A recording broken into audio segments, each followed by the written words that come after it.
कहते हैं ना, लिटिल नॉलेज इज डेंजरस। अगर थॉट्स दिखाई देते तो आज दुनिया कैसी लगती। देखो एक्चुअली जो चीज़ लोग रिलेशन में हैं लेकिन फिर भी नहीं निभा पा रहे, तो इसमें लोगों को क्या अवेयरनेस होनी चाहिए। रिलेशन में हैं और नहीं निभा पा रहे, नहीं निभा पा रहे ना, डिवोर्स हो रहे हैं, तो वो हैप्पीनेस एक चॉइस है या एक हैबिट। हैप्पीनेस हमारी वो है। जब कोई अपना हर्ट करता है तो पेन ज़्यादा उनके एक्शन से होता है या हमारी एक्सपेक्टेशंस। क्या फॉरगिवनेस दूसरे के लिए होता है या खुद के लिए। क्या अनकंडीशनल लव रियलिस्टिक है या एक आइडियल कंसेप्ट। जो लव है वो अपना। क्या हम लोगों से प्यार करते हैं या उनसे मिलने वाली फीलिंग्स से। लव एक अगर लाइफ एक मिरर है तो आज आप अपने रिफ्लेक्शन को क्या मैसेज देना चाहें। हाँ, बहुत अच्छा क्वेश्चन है ना। लाइफ एक मिरर है। नमस्कार दोस्तों, आप सबका स्वागत है रूट्स एंड विंग्स के पॉडकास्ट में। और आज का जो पॉडकास्ट है ना, बहुत ही खास है। मैं भावना मलिक इस पॉडकास्ट को होस्ट कर रही हूँ। ये पूरा मेरे अब तक के बिल्कुल डिफरेंट पॉडकास्ट में से बिल्कुल स्पिरिचुअलिटी बेस्ड है। आपका स्वागत करती हूँ डॉक्टर अतिमा सरोहा जी का, जिन्होंने मेरा ये स्वीकार किया कि मैं आऊँगी आपके पॉडकास्ट पे और अपने विचार लोगों तक पहुँचाऊँगी। तो ओम शांति दीदी। ओम शांति। आपका भी बहुत बहुत धन्यवाद कि आपने हमें मौका दिया लोगों तक अपनी बात को रखने का और अपने मन के भावों को सबके बीच में पहुंचाने का। ओम शांति का दीदी थोड़ा एक्सप्लेन करो कि क्या समझे हम इससे। ओम शांति एक मंत्र, हम इसको कह सकते हैं, एक मंत्र है ना, जो हमारे मन को शांति पहुंचाता है। और ओम शांति, ओम मतलब कि मैं हूँ, और ओम शांति का अर्थ है कि मैं शांत हूँ। और आपने देखा होगा यूजुअली हम ओम शांति का प्रयोग 3 बार करते हैं, ओम शांति शांति शांति। तो एक्चुअली हम क्या मैसेज देना चाह रहे हैं कि मैं शांत हूँ, मेरे पिता शांति के सागर हैं और मैं शांति धाम की रहने वाली। इस ओम शांति में हम खुद को याद करते हैं, अपने पिता को याद करते हैं और अपने घर को याद करते हैं, जो हमारा वास्तविक। बहुत खूब। मैं शांत स्वरूप आत्मा हूँ।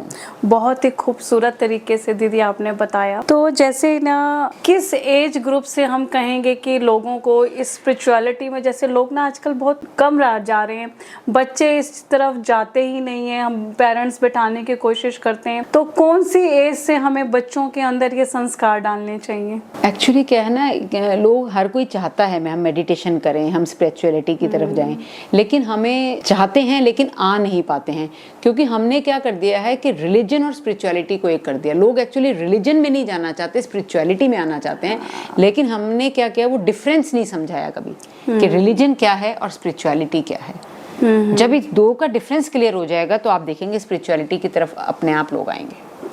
तो ये तो घरों में बहुत रहता है। कई बार मैंने तो जैसे मैंने कई बार घरों में देखा है, कोई जाना भी शुरू करता है, 7 दिन का कोर्स भी करता है कि मैं ब्रह्म कुमारी के सेंटर जाना शुरू करूं, तो उसको ना कुछ रिस्ट्रिक्शंस लगनी शुरू हो जाती हैं कि नहीं जाना, वहां जाकर तो गृहस्थ आश्रम में नहीं जा पाएगी। तो इस तरीके की कई हमने बातें सुनी है। तो आप थोड़ा बताओ कि थोड़ा इस चीज़ से ना अवेयरनेस दो लोगों को। एक्चुअली ये भी ना लैक ऑफ नॉलेज है। कहते हैं ना, लिटिल नॉलेज इज डेंजरस। तो लोग क्या करते हैं, बहुत ही जल्दी मतलब इस इंटरप्रिटेशन तक पहुंच जाते हैं कि शायद हम ये सब नहीं कर सकते हैं। अब मैं खुद ही का एग्जांपल हूँ, आई एम ऑल्सो वर्किंग, और जितने भी लोग हमारे यहाँ सेंटर पर आते हैं वो सब वर्किंग है, सब घर गृहस्थ में ही रहते हैं। और जो हम रोज के महावाक्य सुनते हैं, जिसको हम प्यार से शिव बाबा की मुरली बोलते हैं, उसमें मैं आपको बोलूँ, हर रोज नहीं तो एवरी ऑल्टरनेट डे भगवान का ये महावाक्य आता है कि आप अपने घर गृहस्थ में रहते हुए मुझे याद करो। तो कभी ऐसे नहीं हो सकता है कि घर गृहस्थ को छुड़ाया जाए। ये एक मिसकंसेप्शन है, जो जब आएंगे तो ही उसको समझ सकते हैं, बल्कि घर गृहस्थ को और अच्छे से कैसे चलाना है वो बताया जाता है।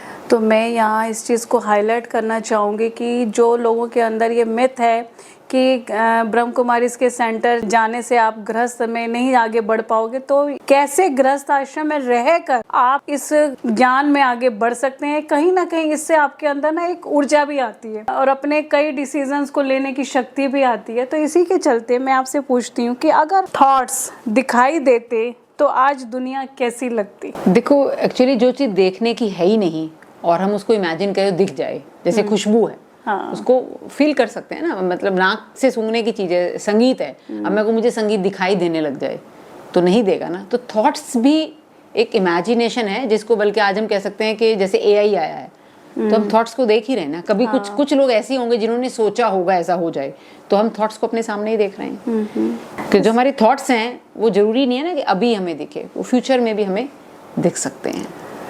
तो थॉट्स का जो हमारी बॉडी पे, हमारी सोच पे क्या इफ़ेक्ट पड़ता है लोगों की?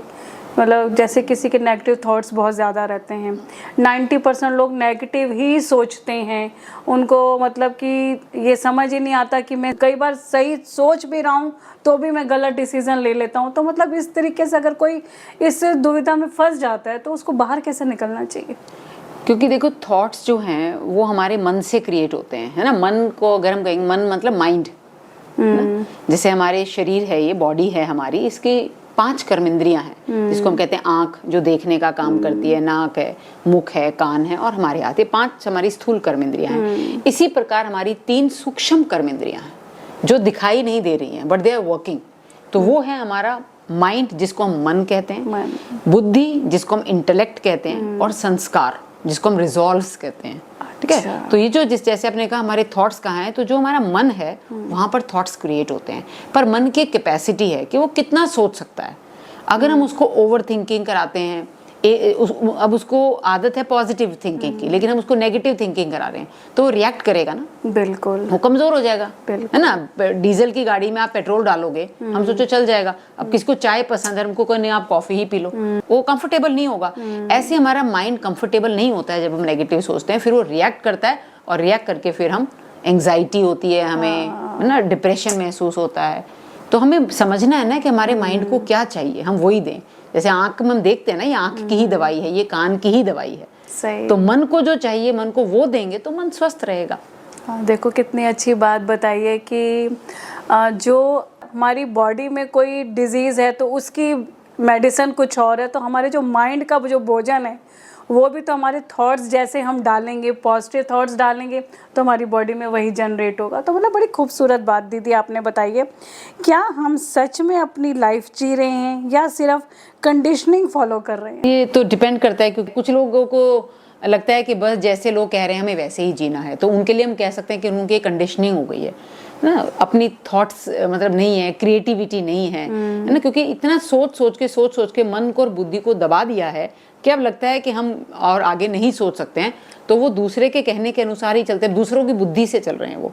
तो उनके लिए हम कह सकते हैं कि उन्होंने कंडीशनिंग कर ली है कि हमें ऐसे ही चलना है ना। लेकिन एक्चुअली तो लाइफ एक रास्ता होता है कि इस रास्ते पर ही हमें चलना है, जिसको हम दूसरे शब्दों में कहते हैं कि परमात्मा ने हमें जो बातें बताई हैं, जिसको हम श्रीमत कहते हैं, अगर हम श्रीमत पे चलते हैं वो एक्चुअल लाइफ है। उसके अगेंस्ट हम जाते हैं तो फिर हमने औरों के हिसाब से कंडीशनिंग की हुई है।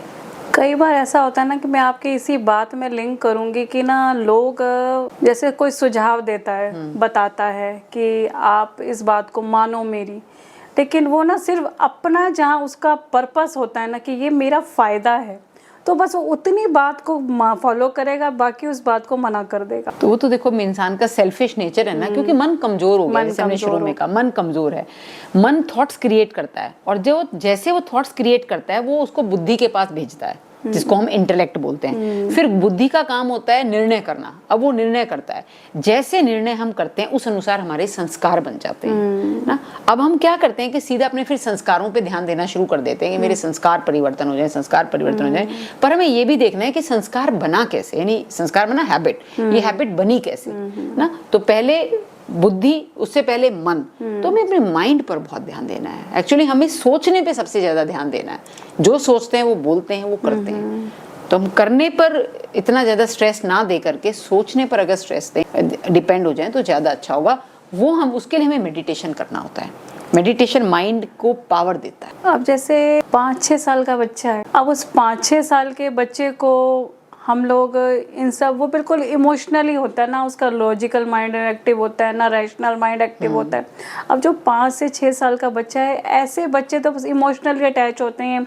वो अगर उसको कोई चीज़ चाहिए तो वो बड़ा शोर मचाएगा, मुझे लेना है। तो ऐसे बच्चे की माइंड की हम क्या थ्योरी इसमें समझेंगे? देखो क्या है, जैसे बच्चा भी चाहे छोटा है बड़ा है, उसको भी एक बेसिक चीज हमारी बॉडी की रिक्वायरमेंट है, रोटी कपड़ा मकान। वो एक छोटा बच्चा भी है, वो भी भूख लगेगा तो रोएगा, है ना। उसको भी पता है मैंने ये कपड़ा मुझे टाइट है तो वो अनकंफर्टेबल फील करेगा, और उसको भी पता है ठंड लग रही है तो उसकी भी डिमांड होगी कि मुझे कपड़ा चाहिए। नहीं, रोटी कपड़ा और मकान, उसको भी कंफर्टेबल जगह है ना, धूप से बचना, इससे बचना, वो उसको भी चाहिए। तो भले वो छोटी बॉडी है पर उसको भी रोटी कपड़ा मकान चाहिए ना।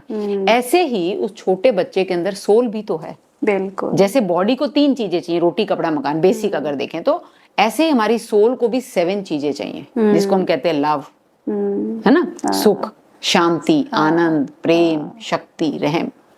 तो उसमें हम किसी को छोटा बड़ा नहीं कह सकते, वो उसको भी चाहिए। तो हम ये नहीं कह सकते ये 5 साल का इसको क्या चाहिए ना। मेडिटेशन का मतलब ये नहीं है कि हम उसको कुछ डिस्कोर्सेस सुना रहे हैं, कुछ वो प्यार चाहिए। प्यार देना भी मेडिटेशन है ना, किसी पे रहम करना, उसको शक्ति देना, उसको शांत वातावरण में रखना, तो वो तो उसको भी चाहिए ना। एक बच्चा भी नहीं चाहेगा मैं शोर शराबे में रहूं, जी, वो भी नहीं चाहेगा मुझे सब डांटे, उसको भी प्यार चाहिए। तो he also needs the meditative environment.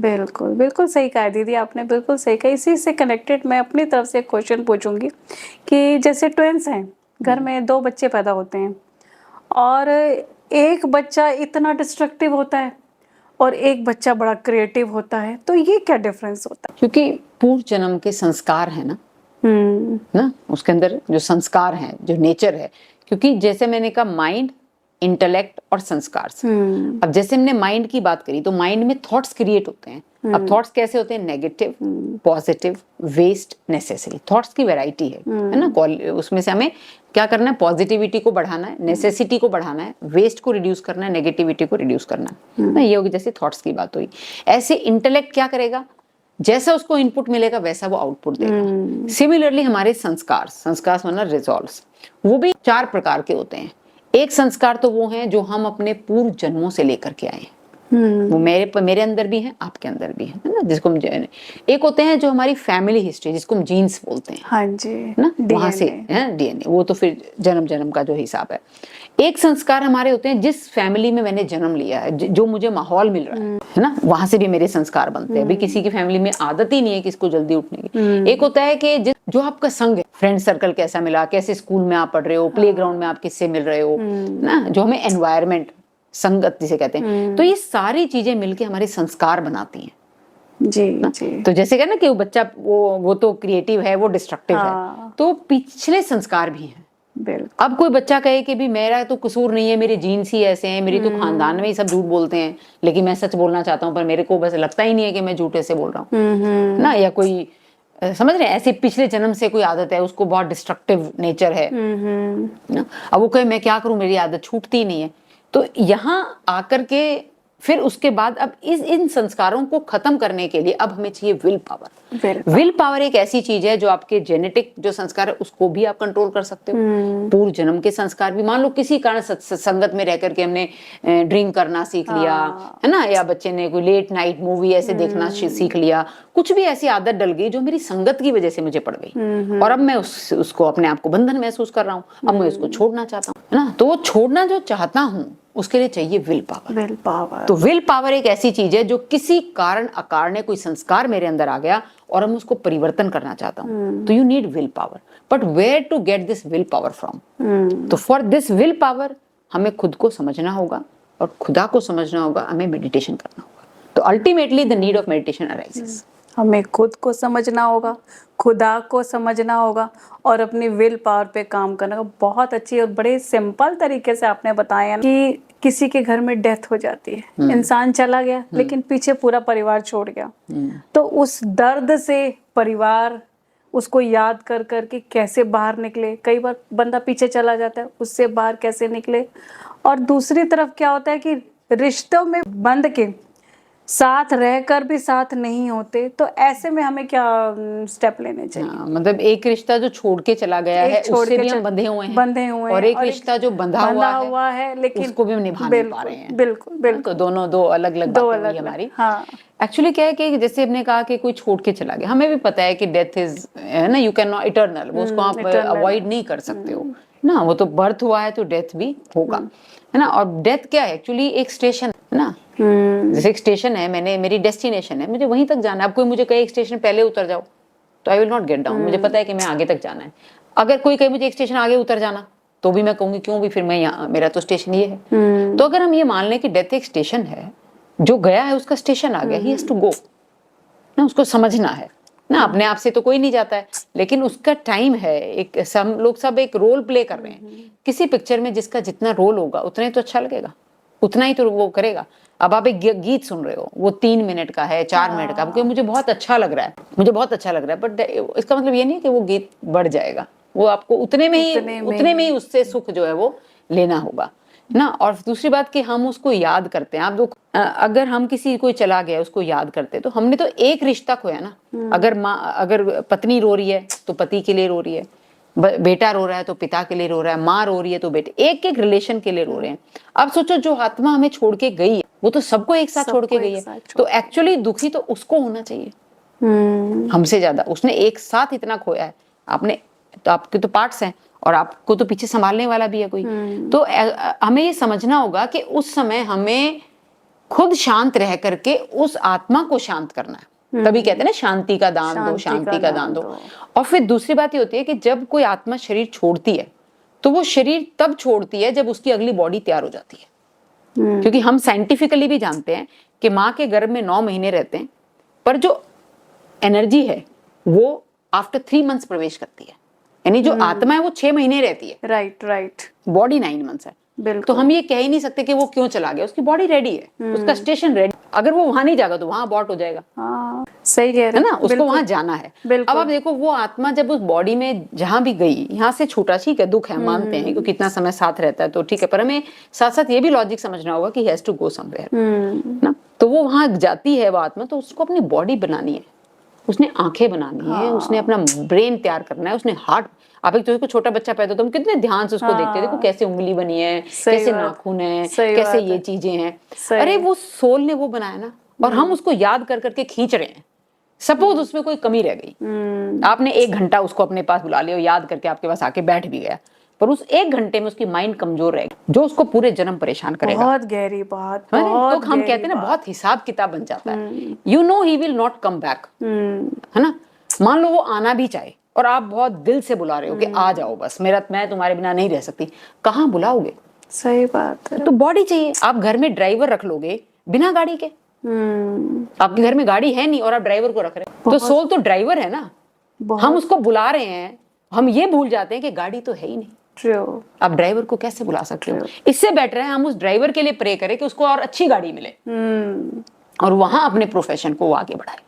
तो ये शुभ भावना हमें रखनी चाहिए। बहुत गहरी बात बताई है कि जब हमारे पास कार ही नहीं है तो हम ड्राइवर रख के क्या करेंगे, हमें शांति से उसे आगे विदाई देनी चाहिए। अब कई लोगों का क्या होता है ना, कि मैंने अक्सर सुना कि हम अच्छे लोगों के साथ ही ऐसा क्यों होता है, इतने जल्दी क्यों चले गए।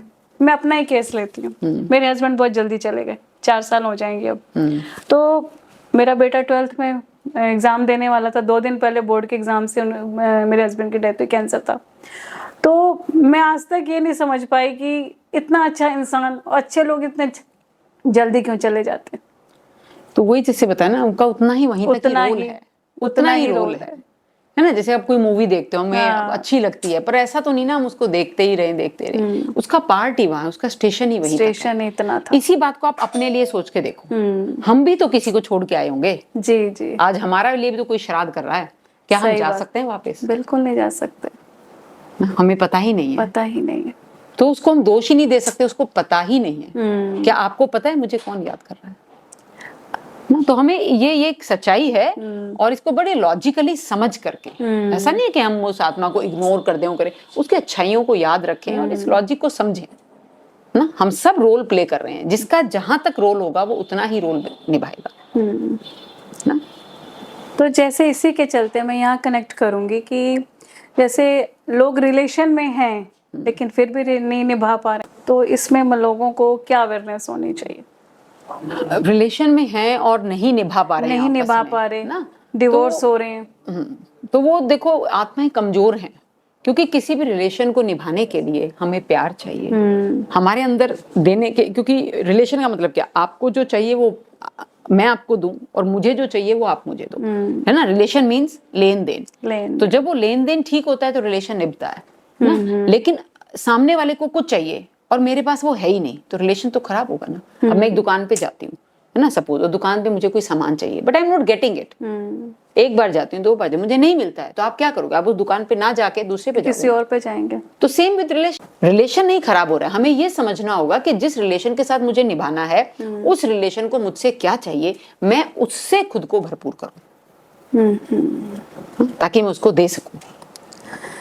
हैप्पीनेस एक चॉइस है या एक हैबिट? हैप्पीनेस हमारी वो है, चॉइस है हमें, है ना। हैबिट तो बन नहीं जाती है। हैबिट तो एक्चुअली क्या होती है, जब हम किसी चीज को रेपिटेटिवली करते हैं वो हैबिट बन जाती है जी। तो हम जब हमारे सामने कोई सिचुएशन है, मैं खुश रहना चाहती हूँ, खुश रहना ही चाहिए क्योंकि मुझे पता उसी से सुख मिलेगा ना। तो हैप्पीनेस जब होगी और बार बार हम हैप्पी ही रहते रहेंगे तो हैबिट तो अपने आप बन जाएगी। बिल्कुल बिल्कुल। अच्छा, जैसे आजकल We choose happiness and it automatically becomes habit। आजकल ना ये बड़ा मैनिफेस्टेशन का हो रहा है, वाटर मैनिफेस्टेशन, एयर मैनिफेस्टेशन, तो क्या ये वाकई काम करता है? अच्छा, जिसको हम कहते हैं वाटर को चार्ज करते हैं, वाटर चार्ज करके, हाँ ये काम करता है क्योंकि देखो 75% कहते हैं ना हमारे बॉडी में भी वाटर है और वाटर की में एक क्वालिटी होती है कि वो बहुत जल्दी जो है ना बातों को कैच कर लेता है। है ना, एनवायरनमेंट का बहुत जल्दी इफेक्ट पड़ता है पानी के ऊपर। पहले कहा भी जाता था जैसा पानी वैसी वाणी ना, कदम कदम पे पहले लोग कुएं का पानी होता था तो अलग अलग पानी से कहते थे पानी बदलता है और वाणी भी बदल जाती है ना। तो अगर हम उससे बात को समझे तो क्या है कि उसका इफेक्ट पड़ रहा है, उसका इफेक्ट पड़ रहा है, तो बहुत पुरानी बात है ना। और ऐसे ही ये रिसर्च भी हुई है कि पानी को अगर हम गुड थॉट्स देते हैं तो वो गुड वर्क करता है, बैड थॉट्स देते हैं तो बैड वर्क करता है। और पानी हम रोज पीते ही हैं, मैनिफेस्टेशन करने में कोई ऐसी बुराई नहीं है। और पानी क्या, हर चीज के प्रति हमें पॉजिटिव सोच के रहें। पानी के लिए इसीलिए कह दिया क्योंकि पानी थोड़ा सा जल्दी काम करता है, हर चीज में है। वो एक शॉर्टकट है एक्चुअली, लेकिन मैनिफेस्टेशन तो हमें हर चीज के लिए ही अच्छा करना चाहिए। और एयर और वाटर के लिए इसलिए बोल देते हैं कि इट इज इजीली अवेलेबल।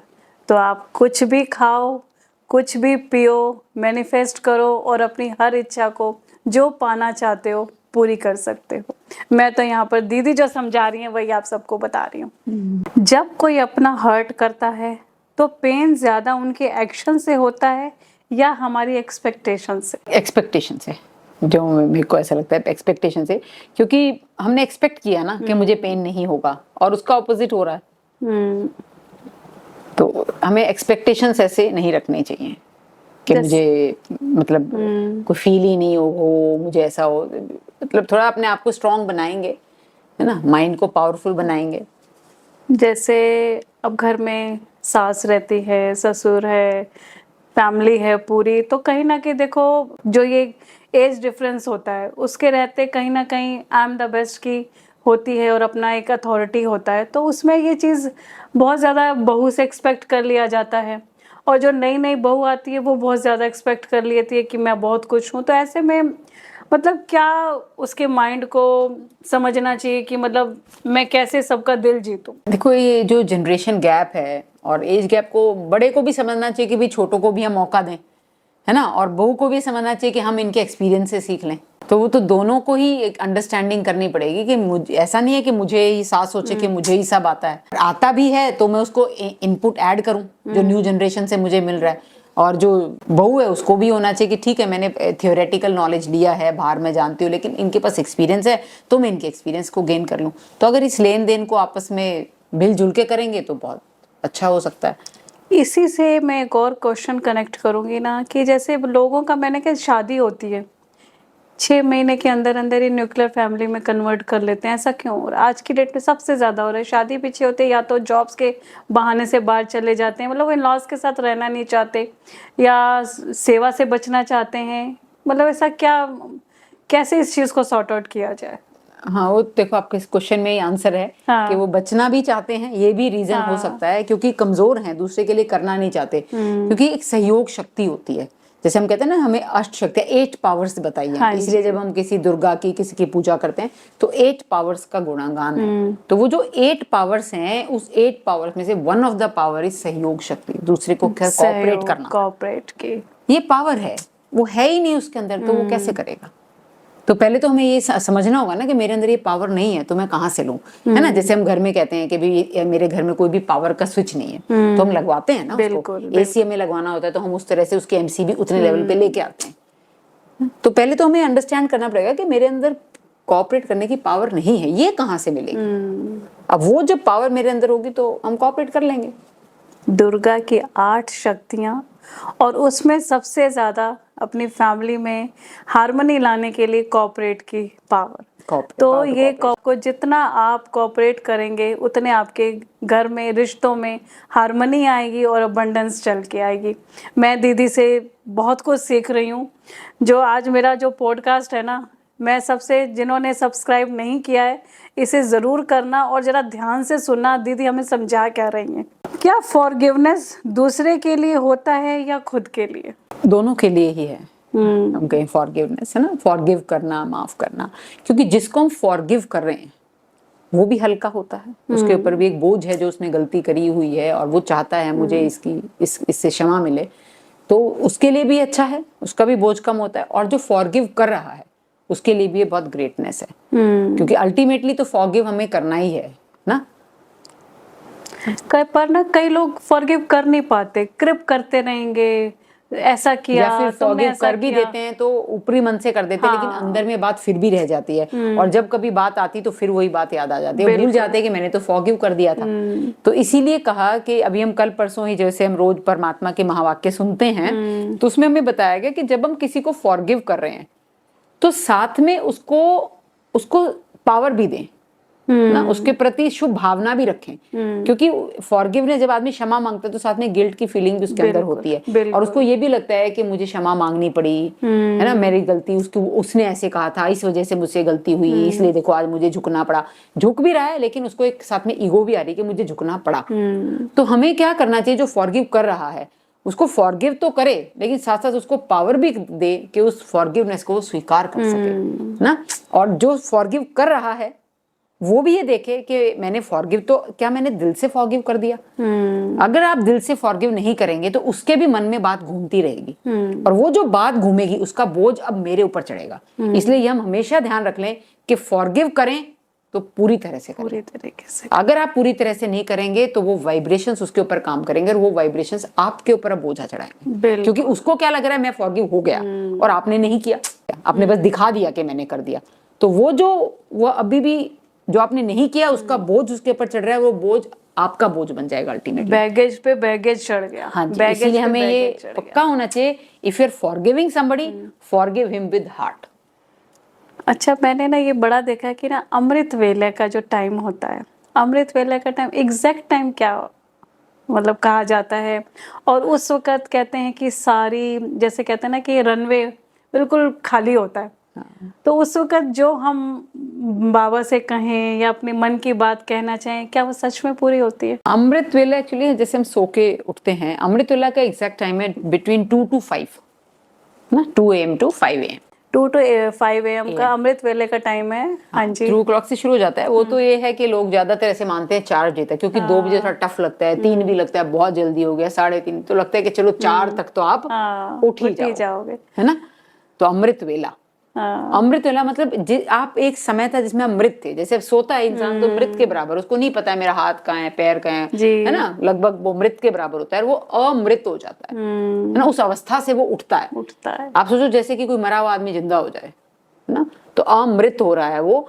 और उस समय पर उसको प्रभात भी कहते हैं, प्रभात यानी प्रभु आत, प्रभु इस समय प्रभु के आने का समय है। प्रभु से जोड़ते हैं हम इस समय को, यानी जिस भी चीज को आप भगवान से जोड़ते हो तो होते, आप देखो कोई चीज आप भगवान के लिए फूल भी ला रहे हो, कभी घर में प्रसाद बनाते हो कोई चीज, तो आप उस समय क्या कोशिश करते हो कि अच्छे से अच्छा हो, है ना। तो ये समय जो है इसको हम भगवान से जोड़ते हैं, तो वो समय बेस्ट है अपने आप में ना, बेस्ट टाइम है वो।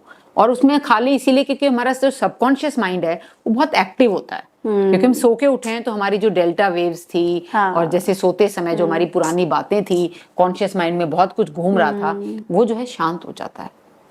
और उसमें हमें एनवायरनमेंट भी बहुत हेल्प करता है। तो कई चीजों के हमें बाय डिफॉल्ट एनवायरनमेंट से बाय डिफॉल्ट हेल्प मिल जाती है, और इसीलिए हमें अमृत वेले का लाभ जरूर लेना चाहिए। और उस समय अपने सबकॉन्शियस माइंड में जो बातें होती हैं वो अपने बेस्ट के सामने रखते हैं, तो हम परमात्मा से उस समय जुड़ते हैं। अमृत वेला, अमृत मरा हुआ आदमी जिंदा होना, और प्रभात यानी हम प्रभु को बुला रहे हैं। कितनी बड़ी और गहरी बात इन्होंने बताई है कि इन दो शब्द को तो मैं कहूँगी हाईलाइट करिएगा कि लोगों तक ये पहुँचे और लोग इस अमृत वेले के टाइम को अपनी ज़िंदगी में लाना शुरू करें, जो आज की डेट में उस टाइम पे पेरेंट्स के उठने का समय होता है और बच्चों के घर आने का पार्टी से समय होता है, और इस चीज़ की बिल्कुल भी लोगों को समझ में नहीं आ रही है। 6-6 बजे लोग पार्टी करके घर पे आते हैं। देखो, तो टाइम मैनेजमेंट तो हमें सीखना ही होगा, करना ही होगा, क्योंकि आप कुछ भी लॉ ऑफ अगेंस्ट नेचर जाएंगे तो वो फिर हमें उसका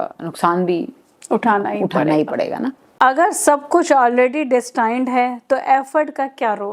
एफर्ट डेस्टाइंड है, मतलब हम कह सकते हैं कि जब हम एफर्ट्स करते हैं तभी तो डेस्टाइंड होता है। हमारे एफर्ट्स ही डेस्टाइंड करते हैं। जैसा हम एफर्ट करेंगे वैसी डेस्टिनी बनती जाएगी। जैसे कई लोग कहते हैं ना, मेरे कर्मों में यही लिखा था, मेरा तो बिजनेस ही नहीं चला, मेरी किसी के साथ जैसे शादी हुई तो शादी में काफ़ी उसको स्ट्रगल करना पड़ा, मेरी किस्मत में ऐसा पति लिखा था। तो ये बहुत लोगों के मुंह से मैंने घरों में सुना है इस चीज़ का।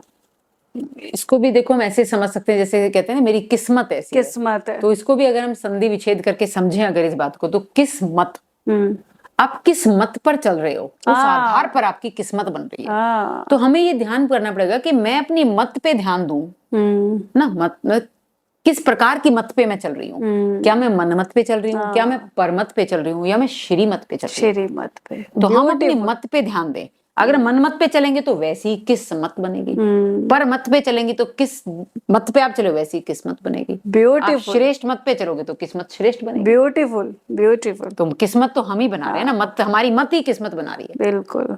क्या ओवर पॉजिटिविटी भी हार्मफुल हो सकती है? Over positivity, actually over positivity जो मुझे लगता है कुछ वर्ड ही नहीं है, क्योंकि ओवर पॉजिटिविटी कुछ नहीं होता। पॉजिटिविटी अपने आप में ही पॉजिटिविटी है, वो अपने आप में ही हाईएस्ट वर्ड है। मेरा यहाँ कहने का मतलब ये है कि जैसे कई बार ओवर पॉजिटिविटी का मतलब मैं यहाँ कहना चाह रही हूँ, एक बंदा है उसको पता है कि मेरा श्योर है ये काम, मेरा बिजनेस का जो डील होने वाली है ना ये तो होके रहेगी, और वो इतने ओवर कॉन्फिडेंस में होता है, ओवर उसको बिल्कुल पॉजिटिव है कि मैं वहाँ गया और चेक लेके आऊँगा ही आऊँगा, लेकिन कई बार वहाँ पे उसको वो चीज़ वैसी नहीं मिलती, वैसा नहीं मिल पाती है। तो ऐसे में फिर वो अपने तो दिमाग कह को सकते हैं कैसे कि उसको ओवर कॉन्फिडेंस है। ओवर कॉन्फिडेंस नहीं मतलब होना चाहिए, और पॉजिटिव इसीलिए रहना चाहिए कॉन्फिडेंस के साथ साथ कि अगर वो काम हुआ तो भी मेरी स्थिति ठीक रहे, नहीं हुआ तो भी मेरी स्थिति ठीक रहे। जब दोनों स्थिति में हम दोनों सिचुएशंस में हमारी स्थिति बराबर है तब हम कहेंगे यस आई एम पॉजिटिव। तो पॉजिटिविटी तो हमारे कॉन्फिडेंस का रिजल्ट है, आप कह सकते हैं। क्या अनकंडीशनल लव रियलिस्टिक है या एक आइडियल कंसेप्ट? जो लव है वो अपने आप में बहुत प्योर है ना, और प्योर चीज के साथ प्योर ही चीज जुड़ी रहेंगी। तो लव मुझे लगता है कभी भी कंडीशनल हो ही नहीं सकता। अगर कुछ कंडीशंस हैं तो it is not love. Love unconditionally होता है। जैसे हम किसी पेड़ को पानी डालते हैं, उसको बड़ा करते हैं ना, जरूरी नहीं है कि हम उसके सारे फल तो खाएंगे नहीं, है ना। और कितने सालों के बाद वो फिर पेड़ बड़ा होता है, उसकी छाया तो दूसरे लोग लेंगे।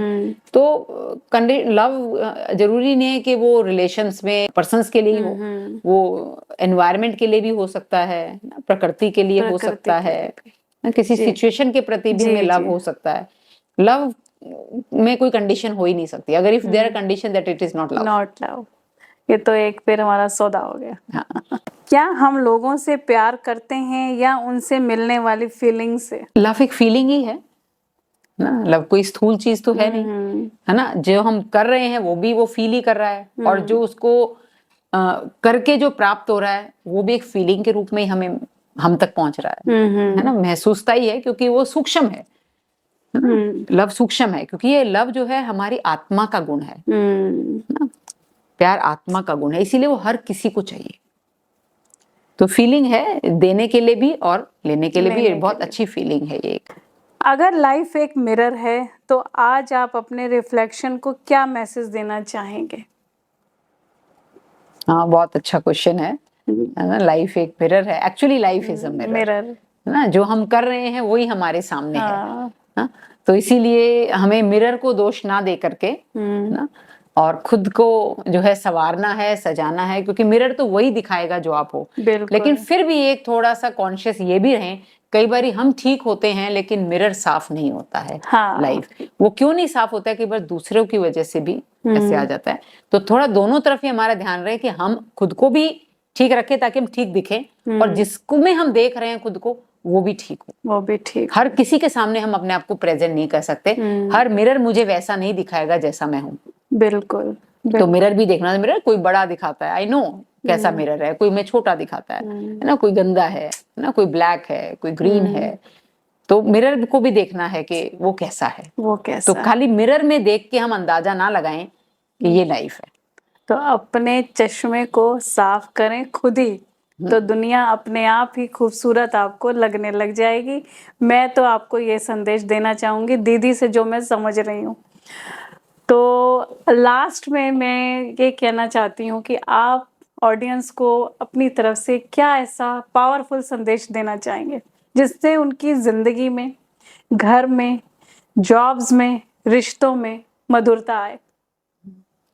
देखो, मैं तो यही चाहूंगी जो भी सुन रहे हैं, है ना, मेरे प्यारे भाइयों बहनों, है ना, जो भी जिस तक भी हमारी आवाज पहुंच रही है आपके माध्यम से, ये शुभ अवसर सबको मिला है कि वो सुन पाए ना, कि आप जो है अपने रोजमर्रा के कार्य करते रहिए ना, बस उसके अंदर क्वालिटी हम ऐड करें। और अपने लाइफ में जो हम कहते हैं कि हमें मेडिटेशन करना चाहिए। मेडिटेशन एक्चुअली क्या है ना, पॉजिटिव सोच रहा, जो हमें चाहिए, जिसको हम ढूंढ रहे हैं ना, वो मेडिटेशन के द्वारा हमें मिलेगा ना। हमें स्पिरिचुअल रहना है।